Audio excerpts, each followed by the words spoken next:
In this video, I'm going to show you how you can easily block calls on your iPhone. Be sure to watch the video to the very end so you don't make any mistakes, and of course do not forget to like this video and subscribe to my channel. Thanks guys. So let's get started, and first off, head over to settings and then scroll down until you find phone. Then scroll down again, and here we got some different options how we can easily block calls on an iPhone.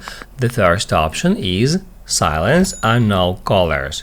You can get into it, and if you want to just silence all the unknown callers from the contacts that are not on your contacts book, you can just turn that option on.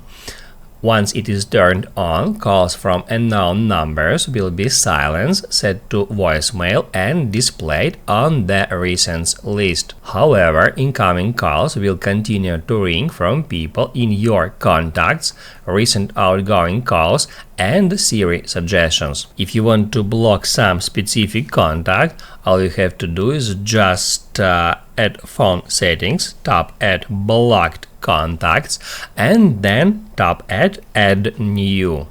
After that, just search for a contact you want to block.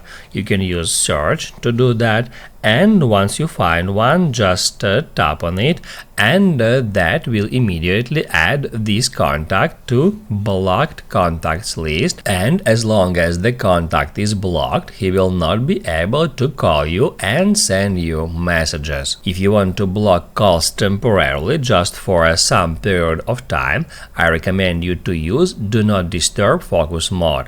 You can swipe down from the top right corner. As you can see, now I'm on Do Not Disturb. By default, you are at default focus mode, and to turn on Do Not Disturb, you can just tap right here. And the same about turning off Do Not Disturb. You can just tap at that icon to go back to default focus mode. In that simple way, you can temporarily block calls on your iPhone. And also in settings, we can set up Do Not Disturb. Just get into focus and then Do Not Disturb. Right here, we can choose people we want to receive calls even if we are on Do Not Disturb. You can add there some important for you people by hitting at that plus sign. Then just check mark them and hit at done. And also you can customize allow calls from. You can tap on it and select everybody, allowed people only. I recommend you to use that option. However, you can also select favorites and contacts only. Now you can write down in the comments below if you have any questions about that tutorial. Hit the like button if you like that video, and see you in the next one.